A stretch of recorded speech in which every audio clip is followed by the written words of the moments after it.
Hello and welcome to Smart Impressions. I'm Rachel, your host, and we are here unlocking business relationships one connection at a time. Today's show is all about innovating human connections, and this is all about strategy, tech, and how to drive the future of business. So if you are a business owner, then this show is for you. You're going to love my guest today. I have Guy Lewis, who is here and the author of the program From Ideation to Scaling with Nspace. Thank you, Guy, for joining me today. Thanks, Rachel. Good to be here. It's amazing what you're doing. I love that you have created this idea and this concept at Nspace. So could you tell our listeners a little bit more about that? Yeah, Nspace is an educational platform for entrepreneurs. So Nspace, entrepreneurial space. And they have a number of programs. And one of the programs that I have co-developed with them is From Ideation to Scaling. And we work with sets of entrepreneurs at a time in a 4 to 5 day program to enable them to go from an idea, either it's a new product, a new region they want to enter, an organizational strategic shift that they want to make.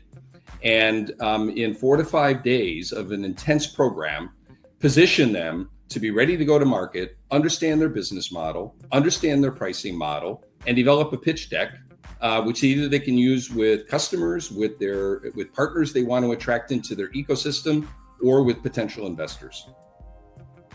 Incredible. And I see that you're basically helping them get around 80-90% ready to just go into a market and really start to soar, which is the foundation any business owner needs, right? So this is incredible. That's right. And you know, it can take a year to really position yourself in a new market or launch a new product. So we focus on moving forward with agility and speed and accelerate that process. So in a month to 2 months, you're ready to be in the market and learn by doing rather than sitting in your own space trying to create something entirely before you start talking to customers. Absolutely. I mean, the real life experience is something that is the golden nugget. And I love that you and I talked about this before the show started, because human connections is really where it's at. And so I want to deep dive into that a little bit more and how you utilize that aspect of businesses to really drive the strategy behind all this business growth. Absolutely. Sounds good. You know, the first question I have is really about this constant innovation. You know, how do you really balance this future of this strategy with this need for authentic human connection, especially in this digital world we're living in right now? Yeah, so it starts, and it's really where I start each program with, going from idea to scaling, with identifying what your noble cause is. What are you really out to create? What's your purpose? Steve Jobs talked about, entrepreneurs, innovators need to have a passion for putting a dent in the universe. So it's what dent do you want to make? And why is this important? Well, first, it's important as an entrepreneur. We know that being an entrepreneur is a rocky road. Some days are, exciting, amazing, and some days are like, my God, what happened? Somebody moved my cheese. All of a sudden, something was set up well, and the whole world has changed on you. So it's really important for your resiliency. So that being clear about your noble cause, why you're doing what you're doing, what gets you up in the morning, what gives you the energy to stay up late at night when necessary, and to stick with it through all these ups and downs. But the other reason it's important is you won't be able to help enrolling others in your noble cause. And being very clear about why you're in business, not just what you're doing and how you're doing it, is very important for investors and for your customers. And part of that is being able to make an emotional connection and be able to identify with people why you're doing what you're doing, to touch their heart so they're leaning into the conversation with you. They really want to understand more. They're attracted into your world, and they're using their analytical mind to convince their heart that it's okay to go with their feelings. And so if you can start with making that emotional connection, people are going to be rooting for you. They're going to be wanting to look for reasons to say yes, rather than analytically studying what your business is about, trying to pick it apart and find a reason to say no. Wow, I feel like my brain just went on a journey here to try to understand, how the heart and the mind actually connect in a business realm. And like, where are you getting some of this insight, if you don't mind sharing about this connectivity? Because obviously you have some experience here. Yeah, I've been on a 20-year personal transformation journey of my own. That began with a program, a large company I worked for chose to put all their senior leaders through. And it helped me identify that who I was going to be as a leader was a choice. And as I went through that program and understood better how the human mind works, and working with groups like the Neuro Leadership Institute out of the US, the principles of how people make decisions, how people are wired, how emotionals can play a role in decision making, and enabling people and leaders to be able to see that intentionality in a North Star is going to give them the framework they need to make the right choices along the way, and to be ready when the universe knocks and something unexpected comes along, to be committed to the North Star they're traveling towards without being committed to the path. Being committed to one way to get there, one plan, can be very daunting and very distracting and actually not helpful. The world is going to move you around. It's going to blow you off course. But if you know where you're headed to, you'll always be able to reorient yourself and get back on track and be willing to go where the situation is taking you, rather than thinking you can sort it all out at the beginning. Yeah, there's no doubt that being an entrepreneur, I know for many of our listeners, even outside of the entrepreneurial space, even after the investment comes in, running a business and being a leader in general, and even being an employee within an organization that may need to manage other people, not having a North Star, but also understanding how people are hardwired plays a crucial, crucial part in how they're going to drive motivation and profitability at the bottom line, because it's all based on, we all want to achieve profitability, right? Yeah, but that's the scorecard. Okay. And if you want to focus on profitability, you need to focus on what problem you're solving for your customers. You need to be very clear about how you're creating value, and the profitability will come. When people share with me that their North Star is to make a certain amount of money, I spend time with them to dig a little deeper and think about what sits behind that. Yes, we all want to make money, but the money will come if you get the rest right. I love that. I mean, it's almost like which came first, the chicken or the egg? Is it the money or the North Star, so that you could focus on it? And I think you may find a lot of people confused and focused on the wrong North Star, as you mentioned. Are you finding that in the world of entrepreneurship? Yeah, and in fact, the way that can manifest itself is that people start to make decisions out of fear. If what you're focused on is money, and your bank account goes down in a given day, or you have a choice to make about delighting a customer or saving some money, if you start to act out of fear and have a fixed mindset that it's a zero-sum game, and for me to win, someone else has to lose. For me to win as a business, my customer has to lose, because I have to charge enough money for my profitability goals, even if it exceeds the amount of value that I'm generating for that particular customer.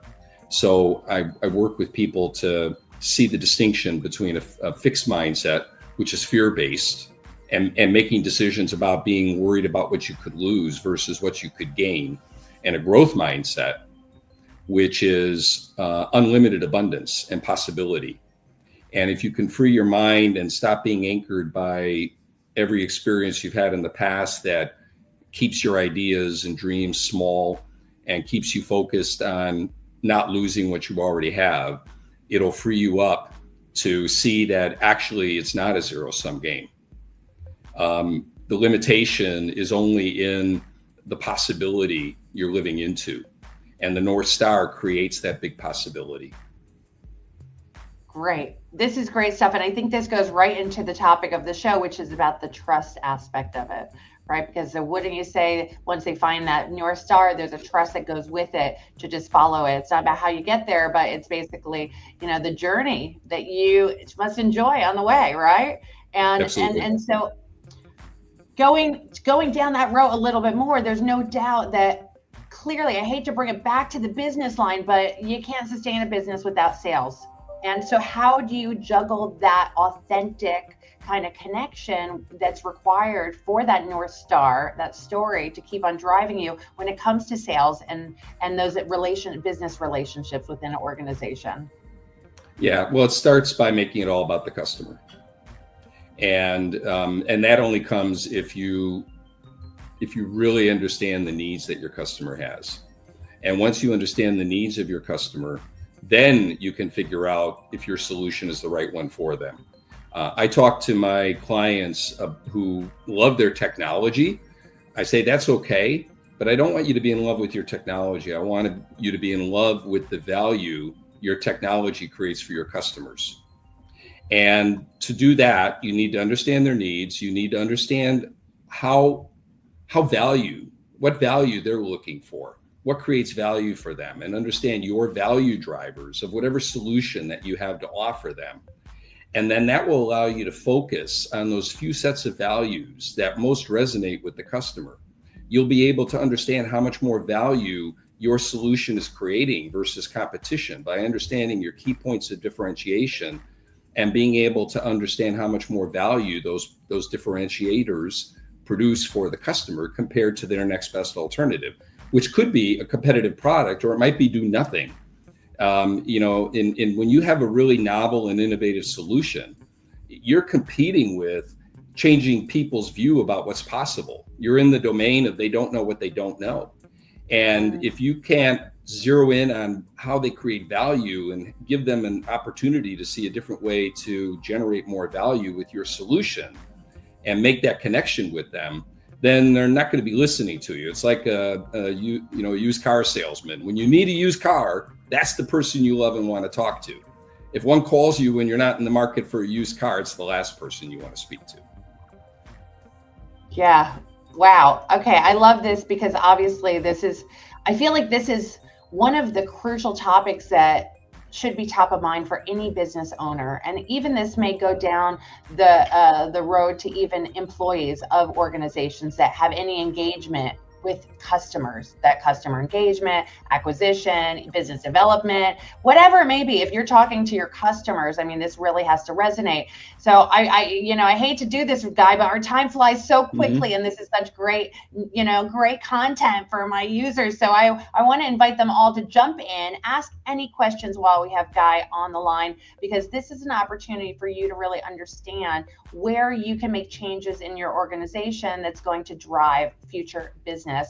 And so, Guy, what would you say are 3 main key shifts that any business must make today that really for them to stay relevant and profitable for the next 5 years? And we're talking about when it comes to building that trust or relationships or even credibility. What are the 3 must-haves that everyone needs to prioritize today after this show? Yeah, so the first would be, as I mentioned a moment ago, fall in love with your customers. Really understand the problem that they have, that your solution can help them address, and understand how it creates value. And the way to do that is to be in what I call customer continuous discovery, or continuous customer discovery, excuse me. And so that means always be devoting time to be in conversations with your customers. The best way to do that, if you're launching a new product, for example, is to identify a minimal viable product. Something you can get into the market quickly, so you can be engaging customers and learning what's working, what's not working, determine whether or not you pivot your solution or you stick with what you have, and allow your customers to be part of and a dynamic part of your journey in understanding how to establish the fit between your product and the market. So that's the first. Love your customers and be in continuous customer discovery. The second is to focus on the life cycle of how your product is being used. It's the difference between being a wedding planner and a financial planner. A wedding planner, if a bride hires you as your wedding planner, bride wants to spend all their time with you for a while. And then after the event, think of the sales transaction. After the event, they don't want to talk to you anymore. And for them, all the value's in the past, and for you, all your revenue's in the past. If you focus on the life cycle, how your product is going to be used over time, it'll identify how to provide more services, more support. And it's like a financial planner. You need your financial planner at different stages of your life as you're going through different challenges. And you always want to be talking to the financial planner. And that shift in mindset means when the customer calls with a problem, instead of it being a distraction, like I can't make any money out of this, you see it as an opportunity to understand a new need and how you can diversify what you're providing that customer to get a greater share of wallet or provide adjacent solutions. And so it means being very curious about how they're going to use your solution and how it is working or not working over the life cycle. Don't be focused only on the sales event itself. And then the third is, as leaders, as entrepreneurs, as business owners, you need to not focus only on what you're doing and how you're doing it. You need to focus on who you're being as a leader, And this is, you mentioned employees. This means all of your employees need to understand the North Star the business is moving towards, so that they're enrolled in what you are creating with them, that they want to play the game with you. And that all comes down to how you're interacting with your employees, how you're interacting with your customers. It's all about the emotional connection. It's all about what's in it for them, what's in it for your employees, what's in it for your customers, but not from a perspective of how can I manipulate knowing that, but rather having actual concern and an actual desire to help people. That noble cause should be something that leads to an improved world, an improved life for your customers, an improved life for your employees. That then will lead to the profitability that you're looking for as a leader. I love that. I'm going to repeat it for anyone that missed it, because I like to write things down. Fall in love with your customers. So if you are looking for love, your customers are waiting for your love, right? Life cycle of your product, because it's all about repeat business. That's going to last a lot better than a one touch point, no doubt. And then who are you being as a leader? That North Star, get people to fall in love with your North Star. Do it for what their true passion and purpose is on this planet, which I think is to serve. I'm tired of this word sales. It's all about serving and service, and we're all here to do it. It feels so rewarding and it feels so good. Guy, thanks for shedding the light in this space, because this is exactly what people need to hear on a daily basis, to remind them about why they do what they're doing so that they can find their purpose on the planet. And I really appreciate it. And I have so much gratitude for this conversation and reminder. Thank you. Thanks, Rachel. It was a real joy to be with you today. Amazing. Well, until next time, another Smart Impressions with Rachel, where we can talk to someone who else that can shed the light on areas of your business that you may need a little extra push. I'm here to unlock your business relationships one connection at a time, and I will see you next time. Have a great business successful day. Bye-bye.